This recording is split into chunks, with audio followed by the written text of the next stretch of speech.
Primero preguntarte, ¿qué significaba la figura de Ali en su apogeo como boxeador? Cuando ya estaba en la cima, ya era un boxeador muy reconocido. ¿Qué significaba su figura, tanto en el deporte como en la sociedad? Bueno, Ali es un mito, ¿no? Y los mitos siempre son mirados como hoy lo son. Vamos a traerlo al presente para que las generaciones actuales entiendan lo que era la visión de Ali en los años 70. Imagínate un Messi o un Ronaldo, que son figuras planetarias, que los jóvenes los perciben como un ejemplo a seguir, como un sueño, porque evidentemente pertenecemos a sociedades muy volcadas al fútbol, ¿no? O sea, todos nosotros cuando nacemos, nuestros padres quieren vernos como un nuevo Messi o un nuevo Ronaldo. Es así, ¿no? Y yo también viví esa etapa, pese a mis años, ¿no? Ocurre de que imagínate, Ali en los años 60 y 70 era el mismo ícono en una época en la que no había internet, en una época en la que la comunicación llegaba directamente a través de los diarios, la poca televisión y evidentemente las radios, ¿no?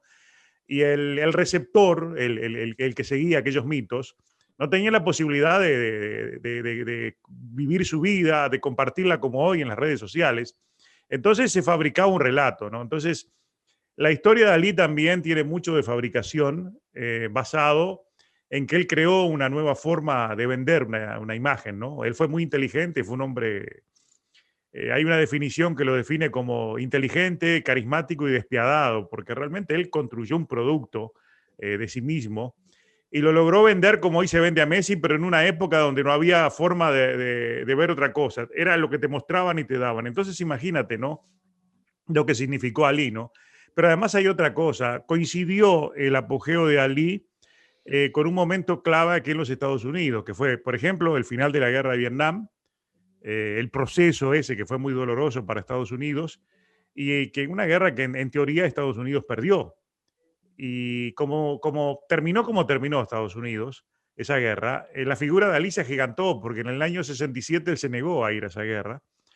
Entonces él se convirtió en una bandera de los derechos civiles y en el año 69, en el 68 fue el apogeo del movimiento hippie que quería la paz, las flores, no la guerra. Entonces aquel Ali se agigantó quizás sin quererlo, ¿no? Porque en definitiva hay un poco de hipocresía, según de dónde se mire, ¿no? Porque desde un lado Ali lo ven como una figura, una bandera en pos de los derechos de los más necesitados, no a la guerra. Pero por el otro lado le cuestionan de que fue un traidor, ¿no? Y un mentiroso, porque Ali dijo, cuando le preguntaron por qué no fue a la guerra de Vietnam, él dijo que no quería matar a sus hermanos, ¿no? Pero por el otro lado, él dijo de que si se lo hubiera ordenado el hija Muhammad, que era digamos, el patrono de la religión que él había adoptado, que era la nación Islam, o se lo hubiera ordenado a Alá, él hubiera ido a pelear. Entonces, como que era una incongruencia, era un contrasentido. Entonces, Ali es según como lo miren, ¿no? Yo te cuento mi experiencia. Yo era niño cuando Ali, y para mí Ali era lo más grande, ¿no? Yo me quedaba hasta las noches a ver sus peleas, consumía todo lo que hubiera de él, y para mí Ali era lo más grande, ¿no? Entonces después con el tiempo yo me crecí, me transformé en periodista y comencé a verlo dentro de su caótica realidad, ¿no? De lo que fue. Y algunos artículos míos para ESPN fueron controversiales por esa razón, porque yo tengo dos miradas sobre la vida de Ali, ¿no? Pero al final del día, lo que sí te digo es que Ali es una figura que cambió el boxeo, que cambió la forma de hacer marketing encima de una figura y que es muy grande, ¿no? Porque fue carismático, fue muy inteligente y cargó lo que yo digo en ese último artículo mío que hice. Él inventó un mito y fue esclavo de ese mito al punto de que por culpa de ese mito terminó con un mal de Parkinson, lo golpearon mucho, arrastró la carcasa de ese mito y no se pudo separar de él, ¿no? Entonces, realmente fue una vida totalmente diferente y en las cumbres del mercadeo, ¿no? O sea, inventó muchas cosas y enseñó muchas cosas de las buenas y de las malas que hoy son parte del negocio del boxeo fundamentalmente. Claro. Preguntar también un poco si es que la trascendencia que él logró socialmente, o Ujú. sea, a nivel de lucha social me refiero, enfocado, como tú decías, en esta contrariedad por la guerra de Vietnam, esta misma lucha que él tuvo por los derechos raciales, que era reconocida su amistad con Malcolm X. Con Eh, Malcolm X, sí, exacto, sí. claro. De alguna forma, esto en su momento eh, lo, lo- era más reconocido por esto que por el boxeo en sí. Bueno, hay una prédica que los que analizamos boxeo solemos decir sobre Ali, sobre el Ali boxeador. Las dos cosas están emparentadas, ¿no? Pero de Ali recuerda, ¿no? Nos rompieron las páginas principales del libro de su historia, porque Ali, es verdad que Ali, de acuerdo a sus críticos, fue un invento de la propia mafia, ¿no? O sea, dicen que muchos escritos dicen que él dejó una mafia para adoptar otra, que fue la Nación Islam, ¿no? Ujú. Aquella pelea las peleas con Sonny Liston están bajo escrutinio permanente, ¿no? Sobre si realmente las ganó o aquello fue un verdadero circo, ¿no? Que lo construyó a él, ¿no? Porque Ali era un tipo que tenía la capacidad de no ser indiferente ante nadie. En aquel momento él inventó construyó de la ceremonia del pesaje, que era algo totalmente que nadie le daba importancia y él lo transformó en un espectáculo más. Hasta las fotos le tomaban, él tenía sus propios fotógrafos y tenía, escenificaba sus victorias, como escenificaba también sus insultos, sus agravios a los rivales. Él fue una figura que siempre nos va a quedar la duda qué fue lo que pesó más y qué Ujú. contribuyó más. Si al boxeador contribuyó ese hombre espontáneo que dominaba la escena fuera del cuadrilátero, o el boxeador aquel que se enfrentaba a los mejores y lo golpeaban los mejores porque lo golpearon muy duro y así todo conseguía ganar. O sea que para mí es una balanza, ¿no? O sea, yo lo que te digo es como una frase quizás mía, capaz que la haya dicho otro, ¿no? Digo, pero yo pienso de que ninguno hubiera podido sobrevivir sin el otro. O sea, Ali si no hubiera sido aquella locura de marketing fuera del cuadrilátero, si no hubiera sido ese, el boxeador tampoco hubiera sobrevivido, porque lo mirábamos por las dos cosas, ¿no? Por el boxeador, aquel que picaba como la mariposa, que decía él, que se burlaba de sus rivales, y queríamos verlo ganar pese a que era muy golpeado y era un héroe desde esa mirada, pero también era un héroe de la otra. Entonces es una dicotomía. Nadie sabe cuál fue mejor y si uno hubiera podido vivir sin el otro. O sea, hay dos Ali, ¿no? Y los dos son uno solo, son como dos gemelos, que el día que se muere uno, se muere el otro. Pero Claro. es difícil de responder, ¿no? Yo creo que uno no hubiera podido vivir sin el otro. Y en su momento, cuando él, claro, gozaba de este como reconocimiento mundial por todo lo que lograba, em, él se convirtió de alguna forma en un activista, en un vocero, en un líder por los movimientos de reivindicación racial en Estados Unidos. No, no, porque es imposible considerarlo, ¿no? Él fue un ícono de su tiempo, pero digamos, la manera en que lo ven, recuerda, él nació en uno de los lugares peores en términos de la discriminación, que allí en Louisville, en toda esa zona, fue donde el sur profundo, ¿no? Ujú. Donde más reinó la discriminación y la raza negra demoró más en tomar su lugar, en el lugar que hoy tiene en la sociedad. Claro. Pero él era más que nada un oportunista, ¿no? Porque él colocaba las frases, tenía esa inteligencia de colocar una frase contra el racismo en un momento correcto, en el momento exacto, donde estuvieran las cámaras para captarla. Él tenía esa facilidad, pero recuerda algo, ese desarrollo de él ocurrió en el mismo momento en el que el reino de los derechos civiles se lo había llevado para siempre Martin Luther King. Ocurre de que Martin Luther King llegaba a la gente que tenía que llegar y Ali llegaba a la que no llegaba, Martin Luther Claro. King, o que no llegaba el mensaje que dejó él. En ese caso, quienes más lo consideraron un luchador por los derechos de los negros fue precisamente los que no eran negros, porque a ellos les llegaba con su mensaje a través del boxeo. Digo, pero para muchos, y esa es otra duda histórica, él era un oportunista y poco le importaba. Él era un hombre egocéntrico que quería siempre sobresalir, tenía un carisma que se lo permitía, pero también cometió errores, como por ejemplo él vincularse al Islam en su momento no cayó bien. Él hasta ha sido acusado de ser grosero con las mujeres, por ejemplo. Ujú. Lo que pondría en duda si pasado el tiempo en los que vinieron los movimientos por las minorías y los derechos de las mujeres también, qué lugar hubiera ocupado él en esa lucha, ¿no? Que también es un derecho civil.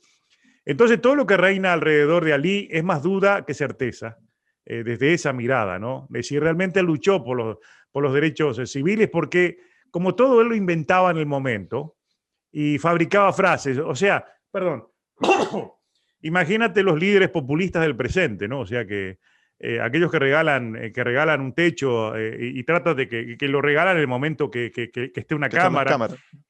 Imagínate esos que van a donar, pero tienen que haber alguien filmándolo en el momento que donan, o se sacan una foto al lado de un niño con cáncer, que es triste, pero es así, ¿no? O sea, Ujú. él también existe la duda si no era esa clase de personaje, ¿no? De que su imagen la construyó encima de escenificación de cosas que le llegaban a la gente, porque tenía esa inteligencia, lograba llegar a la gente con un mensaje de rebeldía. Y los años 60 y 70 fueron años de rebeldía por la guerra, ya te digo, el movimiento hippie, y que la gente estaba harta de ver a Estados Unidos mezclado en guerras perdidas al otro lado del mundo y habiendo tantos problemas, ¿no? Porque fue una etapa difícil de este país, ¿no? Entonces, evidentemente, él cayó en el momento exacto y supo tener un mensaje. Claro. Pero si ese mensaje fue sincero, es una duda. Es otra cosa, claro, que no vamos a ver. Y por último, preguntarte si es que ¿cómo se llama? El haberse metido en este mundo, ya sea del Islam, ya sea como tú me dices de esta lucha que no sabemos si era realmente honesta por parte de los derechos sociales, eh, esta vida como de política, entre comillas, lo afectó en el ring. No diga, me refiero no en su desempeño, sino que en las peleas que que le podían dar, en el mercado del boxeo. Sí, definitivamente, ¿no? Porque Muhammad Ali fue en la época que Ali regresa al boxeo, que fue en el año 70, él realizó algo así como 32 o 33 peleas hasta que pierde con Trevor Berbick y termina su carrera en el año 81, su última derrota. Él tiene, fíjate que todas sus derrotas ocurrieron en ese periodo y que fue un periodo intenso de peleas contra los mejores y peleando en medio, peleó en Kinshasa, fue a pelear allá por Malasia, contra Foreman peleó en Zaire, una pelea donde él tenía que inventar, inclusive, era lo que hoy nosotros acusamos a muchos boxeadores de utilizar su nombre para lograr mejoras. Él ya los utilizaba entonces porque él, para poder ganar, eran peleas de 15 asaltos y contra hombres muy duros. Y no eran hombres elegidos como hacía Floyd Mayweather, ¿no? Por ejemplo, el peso pesado son gente de mano muy dura y que golpeaba duro también. Él lograba ganar, pero le iba costando, digamos, pedazos de vida, ¿no? O sea, lo pagó Claro. duramente eso, ¿no?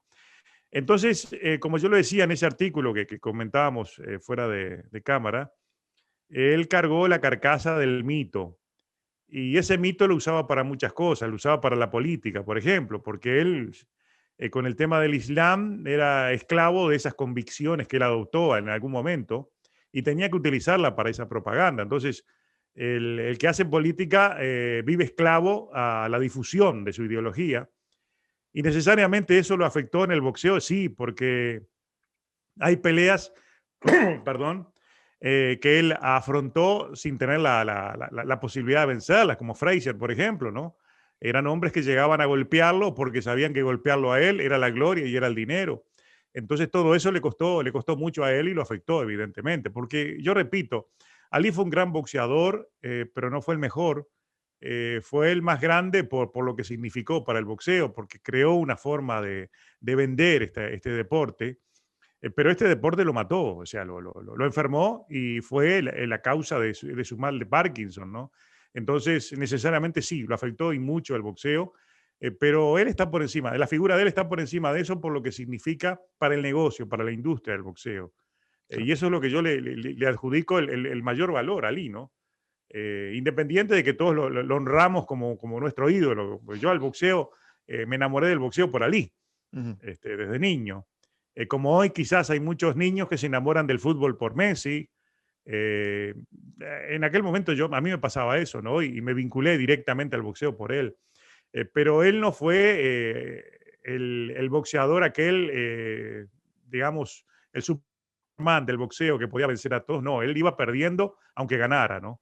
Eh, Tal vez tenía ventajas que le daban los jueces, los escenarios se prestaban para él. Hay una anécdota que es muy común dentro del boxeo. Cuando peleó con Foreman, tú sabes que Ali tenía una posición de recostarse a las cuerdas, Sí, sí. que era una manera de absorber golpes, ¿no? Entonces, como era más alto, lo iban golpeando y él, algo que hacía Mayweather también, ¿no? Que era una manera de vender su pelea a los jueces, ¿no? Como que era superior. Ujú. Y en la pelea con Foreman, Angelo Dundee, que era su entrenador, su histórico entrenador, que en estos días se hicieron 9 años de su muerte, mandaba a aflojar las cuerdas. Las cuerdas en el Congo pasó eso, creo que también en otros lugares, pero el lugar más emblemático es en el Congo. Mandó a aflojar las cuerdas, entonces cuando Ali se recostaba la cuerda se iba para atrás. Más atrás, claro. Entonces, eso le hacía como un vaivén que le permitía mejorar la absorción a los golpes. Porque Foreman estaba encima de él golpeándolo, pero era un hombre pesado, eran golpes lentos pero duros, ¿no? Entonces, Claro. cuando terminaba el trayecto del golpe de Foreman, la misma cuerda, como estaba más blanda, floja, se iba hacia atrás y eso, digamos que absorbía más el Ablandaba, golpe claro. del rival. Eran trampas a las que de aquel entonces que hoy las hay de otra manera, ¿verdad? Y eso pinta de cuerpo entero quién era Ali, ¿no? O sea, él no dudaba en hacer trampas, él no dudaba en agraviar, insultar a sus rivales. Era una vida loca fuera del cuadrilátero, ¿no? Porque además él se movía como un multimillonario, era tipo playboy, le gustaba el lujo. Es decir, se contradecía un poco con ese mito que quieren vendernos de que era un defensor de los derechos civiles, es posible que lo sea, pero él estaba más enamorado de sí mismo que de los propios derechos de los demás. Usaba eso muchas veces como una manera de vender su imagen, ¿no? Fue un gran comerciante, un boxeador que vendió boxeo y yo por eso lo recuerdo y por eso es el más grande, ¿no? Pero como boxeador creo que sí, todo eso lo afectó y mucho y lo pagó caro porque tan joven, en el año 84, ya tenía el mal de Parkinson. Claro. Imagínate tú si fue duro, digamos, el castigo que recibió en esos años, entre el 70 y el 81, que fueron más de 30 peleas contra hombres que lo castigaron de todas formas, ¿verdad? Entonces, Claro. ese Ali sí fue una víctima de sí mismo, en cierta forma.